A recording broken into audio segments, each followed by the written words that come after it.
Hello friends, ఎలా ఉన్నారు? బద్ధకం నీ లక్ష్యాన్ని చంపుతుంది. గర్వం నీ ఎదుగుదలను ఆపుతుంది. భయం నీ కలల్ని చంపుతుంది. కోపం నీ జ్ఞానాన్ని చంపుతుంది. అవమానం నీ నమ్మకాన్ని చంపుతుంది. కష్టసుఖాలను సమానంగా అనుభవించినప్పుడే జీవితంలో మాధుర్యం తెలుస్తుంది. అవతల వాళ్ళని పట్టించుకోవడం మానేసినప్పుడే మన విలువేంటో తెలుస్తుంది. పొదుపులేని జీవితం, సర్దుకుపోలేని సంసారం, అదుపులేని నోరు, గాలిలో పెట్టిన దీపం ఎప్పటికీ నిలవవు. ఎగబడకు, దిగజారకు, హద్దుల్లో ఉండు, ఆనందంగా ఉండు. చేసే పని నచ్చదు, నచ్చిన పని చేయలేం. అన్నీ వదిలేసి దూరంగా వెళ్ళాలని ఉంటుంది, కానీ బంధాలు, బాధ్యతలు అడ్డొస్తాయి. సర్దుకుపోవడం మనసుకు నచ్చదు, సర్దుకోకుంటే జీవితం గడవదు. దేనికోసం ఆలోచిస్తున్నామో అర్థమవకుండానే సగం జీవితం గడిచిపోతుంది. మనల్ని ప్రేమించేవారి ఎదుటే మన తప్పుల్ని ఒప్పుకోగలం, క్షమిస్తారని కాదు, అర్థం చేసుకుంటారనే నమ్మకంతో. గతం ఒక చేదు అనుభవం అయితే దయచేసి దానిని మళ్ళీ రుచి చూసే ప్రయత్నం చేయకండి. తాళికి అర్థం తెలియని పెళ్ళిళ్ళు, భార్య కన్నీటి విలువ తెలియని భర్తలు, నుదుట కుంకుమ ఫ్యాషన్కు అడ్డుగా భావించే భార్యలు, బంధం విలువ తెలియని బంధుత్వాలు, పెద్దలకు గౌరవం ఇవ్వని పిల్లలు, తప్పులను మాత్రమే ఎత్తి చూపే ప్రేమలు, టైంపాస్ కోసం చేసే స్నేహాలు. ఇదే లోకం తీరు. కష్టం పాఠం నేర్పిస్తుంది, కాలం పరీక్ష పెడుతుంది. భయపడి తప్పించుకుంటావో, తట్టుకొని నెగ్గుకొస్తావో నీ చేతుల్లోనే ఉంది. నిన్ను ప్రేమించే అమ్మాయికి తల్లిలా గౌరవాన్నివ్వు, భార్యలా బాధ్యతనివ్వు, కూతురిలా భద్రతనివ్వు. తన ప్రేమ ఎప్పటికీ నీతోనే ఉంటుంది. కొన్నిసార్లు నీ ప్రమేయం లేకుండానే నీ మీద నిందలు వస్తాయి. నువ్వు ప్రతీకారం తీర్చుకోవాలి అనుకోకు. ఎందుకంటే ఆ సమయంలో భగవంతుడు నీ ఓర్పు, సహనం గమనిస్తున్నాడని తెలుసుకో. మంచివాడు శత్రువుకి కూడా సహాయం చేస్తాడు. చెడ్డవాడు తోడబుట్టిన వాళ్ళను కూడా ముంచుతాడు. మంచివారిని దూరం చేసుకుంటే చివరికి ముంచేవారే దొరుకుతారు. మనిషి ఎంత ధనవంతుడైనా సరే బాధను అమ్మలేడు, మనశ్శాంతిని కొనలేడు. చెవిటి వాళ్ళు వినగలిగింది, గుడ్డి వాళ్ళు చూడగలిగింది, మూగవాళ్ళు చెప్పగలిగింది ఈ సృష్టిలో మానవత్వం ఒక్కటే. ప్రారంభం బాగున్నప్పుడు ఫలితం అద్భుతంగా ఉంటుంది. అందుకే ప్రతి ఉదయాన్ని చిరునవ్వుతో ప్రారంభించండి. బరువులు మోసే మనిషి కన్నా ఆలోచనలు మోసే మనిషే భారం ఎక్కువ. అన్ని భయాలు పిరికితనం వల్ల కాకపోవచ్చు. కొన్ని భయాల వెనుక కనిపించని బాధ్యతలు ఉండొచ్చు. మీరు ఎక్కడ ఉన్నా ప్రారంభించండి. మీ వద్ద ఉన్న దాన్ని ఉపయోగించండి. మీరు చేయగలిగినది చేయండి. ప్రతి నీటి బొట్టు విలువైనదే. అది నేల నుండి వచ్చినా, కంటి నుండి వచ్చినా. శరీరం సోమరితనానికి అలవాటు పడిపోతే ఆలోచన ఎప్పుడూ వేరొకరి సహాయం కోసం ఎదురు చూస్తూ ఉంటుంది. అప్పు చేయకుండా ఉండడానికి ప్రయత్నించండి. అది రాత్రులు దిగులు పడేలా చేస్తుంది, పగలు తలదించుకునేలా చేస్తుంది. అన్నింటికీ సర్దుకుపోయే వాళ్ళకి జీవితంలో కష్టాలు కూడా ఎక్కువే. కుక్క తెలియని వాడిని చూసి మొరుగుతుంది. అలానే నీ గురించి మొరిగే వాళ్ళకి కూడా నువ్వు ఏంటో తెలియక మొరుగుతున్నారు అంతే. కరెన్సీ నోట్ల మీద కాపురాలు నడుస్తున్న రోజులివి. డబ్బు లేకుంటే ప్రేమ లేదు, మనిషికి విలువ కూడా లేదు. ఇతరులతో పదే పదే మనల్ని పోల్చుకోవడం అంటే అసూయను, అహంకారాన్ని ఆహ్వానించడమే. నిన్ను నువ్వు కరెక్ట్ అనుకో, తప్పులేదు, కానీ నీ స్వార్థం కోసం ఎదుటివారిని తప్పుగా చూపించుకో. కొన్ని ఆనందాల కోసం డబ్బు ఖర్చు చేయాల్సిన అవసరం లేదు. కాస్త సమయం కేటాయిస్తే చాలు. చెట్టు ఎదిగితే పక్షులన్నీ చెట్టుపైకి చేరినట్టు నువ్వెదిగితే కాదని పోయిన వారందరూ వెతుక్కుంటూ వస్తారు. మిమ్మల్ని మీరు ఇతరులతో పోల్చుకోకండి. ఎందుకంటే మీ పాత్రను మీకంటే బాగా ఎవరూ పోషించలేరు. బలంగా దెబ్బలు తిన్నోడు దెబ్బలకే కాదు, దేవుడికి కూడా భయపడడు. అందరి ప్రేమ ఒకేలాగా ఉండదు. కొందరి ప్రేమ చూడగానే చాలు అనిపిస్తుంది. కొందరి ప్రేమ ఎన్ని జన్మలకైనా కావాలి అనిపిస్తుంది. సమాజం గురించి ఎప్పుడూ ఆలోచించుకో. పడితే లేవడానికి ఎవడు రాడు, కానీ పడిపోతుందేమో చూడటానికి 10 మంది వస్తారు. జీవితంలో మధ్యలో వచ్చి మధ్యలో పోయేది డబ్బు మాత్రమే. అశాశ్వతమైన ధనం కోసం మన అన్న వాళ్ళను దూరం చేసుకోవద్దు. లక్ష్యం లేని జీవితం ముళ్ళు లేని గడియారం వంటిది. ఉన్నా లేకున్నా ఒక్కటే. కూకటి వేళ్లతో సహా నేల కొరికిన వృక్షమే విధినెదిరించి నిలువుగా ఎదుగుతుందంటే అన్నీ సక్కగున్న నీకేమైంది? కలుపుకొని పోయే మనస్తత్వం నీలో ఉంటే అందరూ నీతోనే ఉంటారు. నాకేం పట్టింది? నాకనవసరం. నాకెందుకులే అనే అహం నీలో ఉంటే అందరూ దూరమైపోతారు. అర్థం చేసుకోవాలనే ఆలోచన నీకు లేనప్పుడు నా మనసు పడుతున్న బాధ నీకు చెప్పినా వ్యర్థమే. మన అనుకున్న వారి దగ్గర మన విలువ తగ్గినప్పుడు మౌనంగా, దూరంగా ఉండటమే ఉత్తమమైనది. ఆలోచన లేని ప్రతిస్పందన, సంపాదన లేని ఖర్చు, అవగాహన లేని విమర్శ, ప్రయత్నం లేని ఓటమి, వీటి వల్ల జీవితంలో విలువైన వాటిని కోల్పోవలసి వస్తుంది. ఎవరి నుంచి ఏమీ ఆశించకండి. అది మీ ఆనందాన్ని దూరం చేస్తుంది. ఏ ఇద్దరైనా ఒకే వైపు చూడగలరేమో కానీ ఒకేలా మాత్రం చూడలేరు. సంవత్సరం మారినంత సులువుగా జీవితం మారదు. కాటు వేసే వాళ్ళు పక్కనే ఉంటారు. పసిగడుతూ ఉండు, జాగ్రత్త. ఏ బంధమైనా కోపంతో దూరమైతే కోపం తగ్గాక మళ్ళీ దగ్గరవుతుంది. అదే బంధం బాధతో దూరమైతే ఎప్పటికీ మళ్ళీ దగ్గర కాలేదు.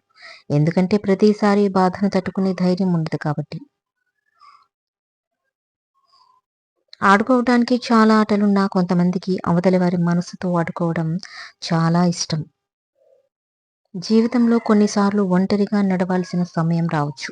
అది కష్టంగానే ఉంటుంది. కానీ ఆ ఒంటరితనమే డబ్బు విలువ, చదువు విలువ, మనుషుల విలువ, కష్టం విలువ, జీవితం విలువ నేర్పిస్తుంది. వెతికే భూమిలో బంగారం అయినా దొరుకుతుందేమో కానీ కొన్ని జీవితాలకు మాత్రం ఆనందం దొరకదు. కొందరి నిజ స్వరూపాలు తెలిసినా కూడా నిలదీయకు. ఎందుకంటే వాళ్ళు మంచివాళ్ళు అని చెప్పుకోవటానికి తిరిగి నీ మీదే నిందలు వేస్తారు. ఇప్పుడు సమాజం ఇలానే ఉంది. మీ ఇంట్లో పెద్దవాళ్లతో కొంత సమయాన్ని కేటాయించండి. ప్రతి ఒక్కటి ఇంటర్వెల్లో దొరకదు. బలవంతుడు బలం ఉన్నంత వరకే గెలుస్తాడు. తెలివైనవాడు ఎప్పుడూ గెలుస్తూనే ఉంటాడు. తెగింపు నీలో ఉంటే విజయం నీ బానిస అవుతుంది. గుర్తుపెట్టుకో. వెనక్కి తిరిగి చూడకు. నిన్ను కాదనుకున్న కాలం కోసం, నిన్ను వద్దనుకున్న మనుషుల కోసం. మనతో రోజు మాట్లాడే వాళ్ళు ఒక్కరోజు మాట్లాడకపోయినా భరించడం చాలా కష్టం. గుర్తుపెట్టుకో, చేసిన అవమానాలు, పెట్టిన బాధలు, వెనక తీసిన గోతులు, ముందు పలికిన నీతులు అన్నీ గుర్తున్నాయి. లెక్క కట్టి వడ్డీతో సహా తిరిగిచ్చేస్తా.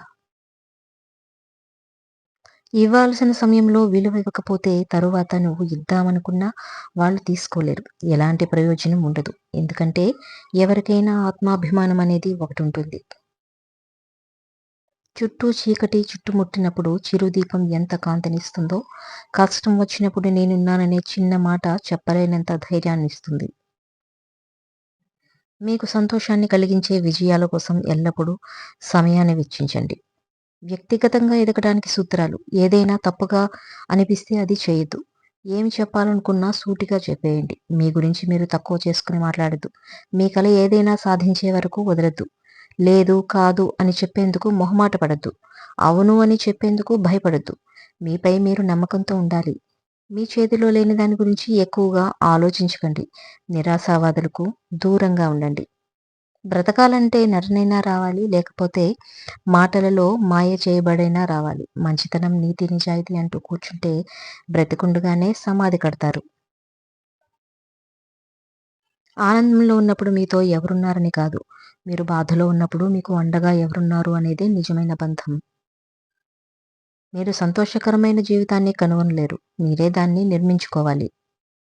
ఆడవాళ్ళ మనసులో ఉన్న ఆలోచనల్ని, బాధని అర్థం చేసుకోవటం ఏ మగాడి తరం కాదు. తన బాధను అర్థం చేసుకునేంత తెలివి, శక్తి ఏ మగాడికి లేవు. పోగొట్టుకోవడం చాలా సులభం కానీ సంపాదించుకోవడమే చాలా కష్టం. అది స్నేహమైన, ప్రేమైన, నమ్మకమైన. మంచి చెడులను సమానంగా స్వీకరించాలి. ఎందుకంటే పుష్పం వికసించాలంటే ఎండ, వాన రెండూ కావాలి. సంవత్సరాలు మారినంత మాత్రాన మన జీవితాలు మారిపోవు. ముందు మన ఆలోచనలు మారాలి. నా జీవితంలో దారి ఎలా ఉన్నా దాటగలనన్న ధైర్యం నాది. పరిస్థితులు ఎలా ఉన్నా పడిపోవద్దు అన్న పట్టుదల నాది. ఈ రోజు నాది కాకపోయినా రేపు నాదే అన్న నమ్మకం నాది. నా నమ్మకం ఎప్పుడూ నన్ను మోసం చేయదు. ఎందుకంటే నా నమ్మకమే నా బలం. మనసు ప్రశాంతంగా ఉన్నప్పుడే మనం చేసే పనిలోనూ, మాట్లాడే మాటలోనూ స్పష్టత ఉంటుంది. ప్రేమించిన బంధంలో బాధ్యత లేకపోతే నువ్వు ఎంత ప్రేమ చూపించినా అక్కడ ఏమీ కనపడదు. మీ నడవడికకి ఇతరులను ప్రభావితం చేస్తుందని ఎప్పుడూ గుర్తుపెట్టుకోండి. నీ మాటలను నీవు ఇతరులకు వడ్డించే ముందు నీవు కూడా ఒకసారి రుచి చూడు.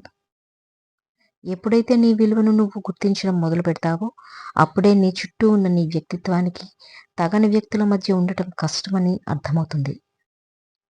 మొక్క త్వరగా పెరగాలని నీరు ఎక్కువ పోస్తే మొదలు కుళ్ళిపోయి చనిపోయినట్టుగా జీవితంలో కొన్ని బంధాలు ప్రేమ ఎక్కువ చూపితే చులకనగా తీసుకొని బంధానికే ముప్పు తెస్తారు. సంతోషంగా ఉన్నప్పుడు అందరూ చేతులు కలుపుతారు, కానీ కష్టంలో ఉన్నప్పుడు కొందరే చేయూతనిస్తారు.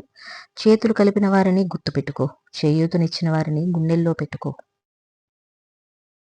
నీ తోబుట్టువులకి రక్షణ కల్పించేందుకు నువ్వు సింహంలా ఉండు, తప్పులేదు. కానీ మరొకరి తోబుట్టువుల పట్ల మృగంలా ప్రవర్తించుకో. పుణ్యం 10 రూపాయలిచ్చి కొనుక్కుంటే రాదు, పాపం 100 రూపాయలిచ్చి వదిలించుకుందామన్నా పోదు. పాప పుణ్యాలు దైవలిఖితం, కర్మఫలం అనేది ఒకటి ఉంటుంది. నువ్వు ఏది ఇస్తే అదే తిరిగి వస్తుంది. మొదటి ప్రయత్నానికి ఎన్నడూ వెనుకడుగు వేయద్దు, ఎందుకంటే విజయం పొందిన వారు కూడా ఒకనాడు ఇలా మొదటి అడుగు వేయటానికి భయపడిన వారే. నమ్మించడం తేలికే, కానీ ఆ నమ్మిన వారు మనపై పెంచుకునే నమ్మకాన్ని కోల్పోకుండా కాపాడుకోవడమే చాలా కష్టం. మౌనం మనస్సును శుద్ధి చేస్తుంది, ధ్యానం బుద్ధిని శుద్ధి చేస్తుంది, దానం సంపాదనను శుద్ధి చేస్తుంది, ఉపవాసం ఆరోగ్యాన్ని శుద్ధి చేస్తుంది, క్షమాపణ సంబంధాలను శుద్ధి చేస్తుంది. డబ్బు తొడగొడుతుంది, పడగొడుతుంది, చెడగొడుతుంది, విడగొడుతుంది కూడా. కాలం ఎప్పుడూ ఒకేలాగా ఉండదు. నిన్ను నువ్వు చిన్నచూపు చూసిన ప్రతి ఒక్కరికి బుద్ధి చెప్పే రోజంటూ ఒకటి వస్తుంది. ఇది ముమ్మాటకి నిజం. అంతవరకు కాస్త ఓపిక పట్టు. ఇష్టంగా ఆశపడ్డ ప్రతిసారి మనసుకు ఏదో ఒక గాయం అవుతూనే ఉంటుంది. రాసుకున్న విధంగా పుస్తకం ఉండొచ్చేమో కానీ ఊహించినట్లుగా జీవితం మాత్రం ఉండదు. మీకు నచ్చినట్లుగా జీవించండి. ప్రపంచంలోని ప్రజల అభిరుచులు ప్రతి క్షణం మారుతూనే ఉంటాయి. మనం సుఖంగా ఉండటానికి అత్యంత సులభమైన మార్గం ఇతరులను సుఖంగా జీవించేలా చేయడమే. ఈ లోకంలో నటించే మనుషులే ప్రశాంతంగా ఉన్నారు. నటించడం దాకా ప్రేమాభిమానాలు పెంచుకున్నవారు పిచ్చివాళ్ళుగా మారుతున్నారు. మనసులో ఒక రూపం ఫిక్స్ అయితే ఎంతమంది వచ్చినా కళ్ళకు మాత్రమే నచ్చుతారు, కానీ మనసును మాత్రం తాకలేరు. కదిలే కాలాన్ని బట్టి మనిషి మారుతాడో లేదో తెలియదు, కానీ తగిలే గాయాలను బట్టి మాత్రం మనిషి ఖచ్చితంగా మారుతాడు. సమస్యలొస్తే రాని, సవాళ్లు ఎదురవుతూనే ఎదురవని, ఓటమి తలుపు పడితే తట్టని, నిలుద్దాం, పోరాడుదాం, గెలుద్దాం. సమయం ఉన్నప్పుడు మాట్లాడేది పరిచయం, సమయం చేసుకుని మాట్లాడేది బంధం. గమ్యం అసాధ్యమైతే ప్రయత్నం కూడా అద్భుతంగా ఉండాలి. ఎదుటి వ్యక్తి నీపై నేరుగా గెలిచే దమ్ము లేనప్పుడే నీ వ్యక్తిత్వాన్ని విమర్శించడం మొదలు పెడతాడు. కాలక్షేపం కోసం చేసే కొన్ని వేల స్నేహాల కన్నా నీ కోసం ఆరాటపడే ఒక మంచి హృదయం ఉన్న స్నేహం ఒక్కటైనా చాలు. నీవు మాట్లాడే ప్రతి మాట అతి జాగ్రత్తగా మాట్లాడు. ఈ ప్రపంచం మొత్తం వింటూ ఉంది. విషాన్ని చిమ్మే సర్పం కన్నా అసూయతో రగిలిపోయే మనిషే అత్యంత ప్రమాదకారి. అడిగితే ఇచ్చేదానిలో ఆనందం ఉంటుంది, అడగకుండా ఇచ్చేదానిలో ప్రేమ ఉంటుంది. పదే పదే అడిగి తీసుకునే దానిలో కష్టం ఉంటుంది. అదే ప్రేమైనా వస్తువైనా. మనకు ఉన్నంతలో సంతృప్తిగా ఉండటం నేర్చుకుంటే జీవితం ఎప్పుడూ సంతోషంగానే ఉంటుంది. భగవంతుడు కొట్టే దెబ్బను తట్టుకొని నిలబడగలమేమో కానీ నమ్మిన వారు కొట్టే దెబ్బను తట్టుకొని నిలబడడం సాధ్యం కాదు.